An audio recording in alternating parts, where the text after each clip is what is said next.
ఆయన నిరుపేద కుటుంబం నుంచి వచ్చిన వ్యక్తి కదా చంద్రబాబు నాయుడు.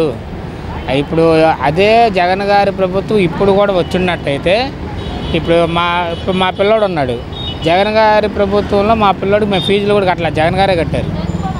సంవత్సరానికి 15,000.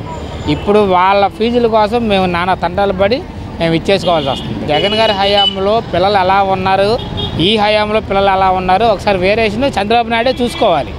ఇప్పుడు నేను సీఎం అయిపోయాను, నాకు 40 సంవత్సరాల ఇండస్ట్రీ ఉంది, నేను అంతా సృష్టిస్తాను, అన్నీ చేయగలను అని మా కళ్ళబొల్లి మాటలు చెప్తున్నాడే తప్ప అది ఒక్క హామీ కూడా నెరవేర్చిన పాపం లేదు.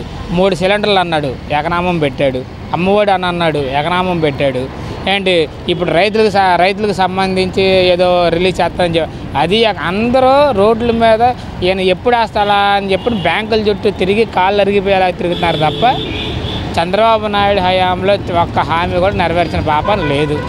అదే జగన్ గారు ఉన్నట్టయితే అసలు ఎవరు వెనక్కి తిరిగి చూసుకునే పని ఉండేది కాదు. అంటే ఈ పథకాలు అమలు చేయడానికి ఖజానా చూస్తేనే ఖాళీగా ఉంది, అందుకోసం అమలు చేయలేము, రాష్ట్ర ప్రజలు మొత్తం అర్థం చేసుకోవాలి. మరి జనాలను ఎందుకంటే మోసం చేయడం? అంటే అధికారంలోకి రావడానికి నువ్వు అన్ని అబద్ధాలు నేను అది చేస్తానని చెప్పానంటే ప్రజలు నమ్మి ఓట్లు వేశారు. నమ్మి ఓట్లు వేసినందుకు న్యాయం చేయాలి కదా.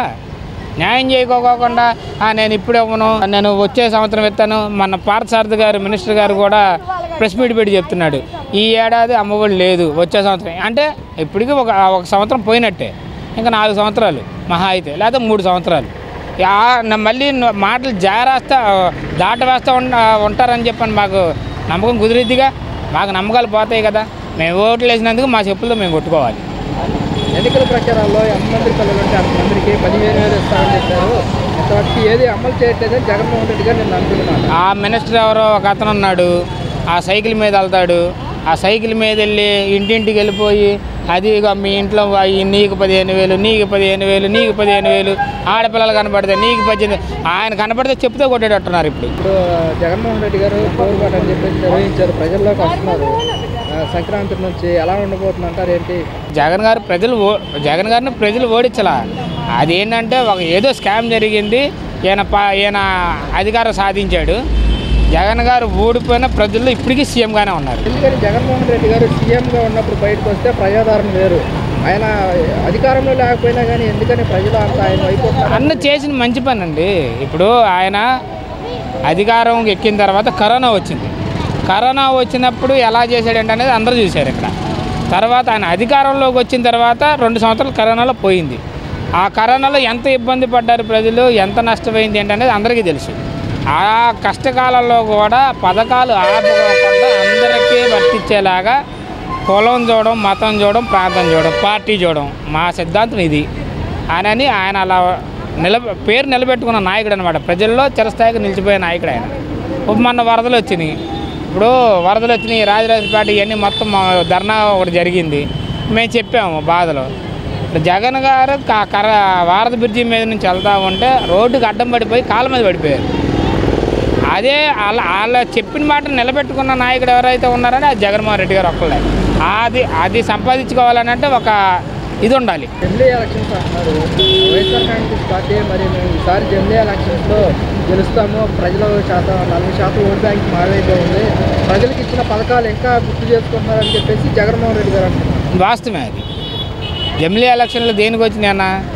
జమిలీ ఎలక్షన్లు పెట్టేది దేనికి పెడతారంటే ఒక నాయకుడు చేస్తారన్న పనులు చేయట్లేదు కాబట్టి దానికి ప్రజలు ఇబ్బంది పడుతున్నారు కాబట్టి మేము అది చేస్తాం, ఇది చేస్తాం, అది చేస్తాం అని చెప్పని అంటున్నారు కాబట్టి అవి చేయట్లేదు కాబట్టి ప్రజల్లో నిరుత్సాహం ఎదురైపోయింది కాబట్టి వాళ్ళు ఎవరో పెద్దోళ్ళు పయ్యోళ్ళు ఏదో ఒక ట్విస్ట్ చేసి ఉంటారు.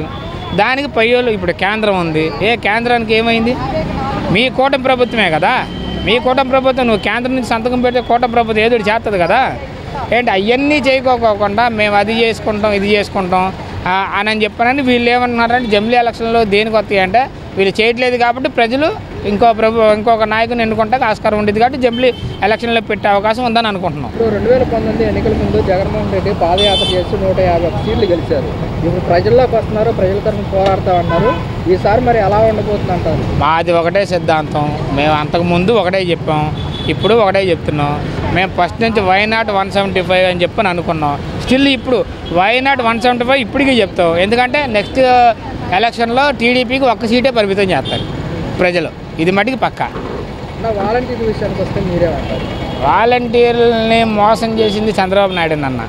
ఎందుకంటే వాలంటీర్లకి అదే చెప్పాను కదా, ఇప్పుడు మినిస్టర్ గారు సైకిల్ వేసుకొని వెళ్తున్నారు, ఆయనే కదా మీ వాలంటీర్లకు 10,000 జీతం ఇస్తాము, అన్నీ ఉన్నాయి ప్రజల దగ్గర, అన్ని వీడియోలు ఉన్నాయి, ఇప్పుడు సోషల్ మీడియా ఉంది, అన్నిట్లో అన్నీ వచ్చేస్తున్నాయి కదా. ఆయన వెళ్ళి ఇంటికి వెళ్ళి మీరు వాలంటీరు, ఆయన 5,000 ఇచ్చాడు, మేము 10,000 ఇస్తాము అని చెప్పానని ఒక లెటర్ చూపించాడు. ఒక లెటర్ చూపించిన తర్వాత ఇప్పుడు ఆ వాలంటీర్లు తీసుకోవట్లా. ఇప్పుడు నా ఫ్రెండ్సే ఉన్నారు వాలంటీర్లు, ఏం నాన్న వెళ్ళట్లేదు ఏంట్రా, మీరు డ్యూటీలకు వెళ్ళట్లేదు, తీసుకోలేదు ఏంటంటే మాకు బాగా 3 నామాలు పెట్టాడన్న అని చెప్పి నేను బాధపడతారు. వాలంటీర్స్ మరి భిక్షాటన కూడా చేస్తున్నారు. ఎన్నికల ప్రచారాల్లో వేతన కింద 10,000 ఇచ్చి కొనసాగిస్తామన్నారు, ఇప్పుడు వరకే మమ్మల్ని పట్టించుకోవట్లేదని చెప్పారు. లేదండి, ఆయన చెప్పే మాటలు వీళ్ళు నమ్మారు కాబట్టి ఎవరేం చేయలేరు. ఇప్పుడు జగన్ గారి హయాంలో మీకు శాలరీలు అనేవి వచ్చినాయి, ఆయనే పెంచుతానని చెప్పాను అన్నాడు, విడతలుగా పెంచుకుంటూ వెళ్తానన్నాడు. ఏంటంటే ఒకేసారి 10,000 అనే పాటికి మన వాళ్ళు కొద్దిగా ఇదైనట్టున్నారు. అదేంటంటే చేసే నాయకుడినే నమ్మాలి కానీ అబద్ధాలు చెప్పే నాయకుడిని అస్సలు నమ్మకూడదు. పవన్ కళ్యాణ్ గారు ఆయన గురించి చెప్పాలంటే కేఏ పాల్ గారి గురించి మాట్లాడుకుంటే అలా ఉంటుంది, ఆయన గురించి మాట్లాడుకుంటే అలా ఉండిద్ది.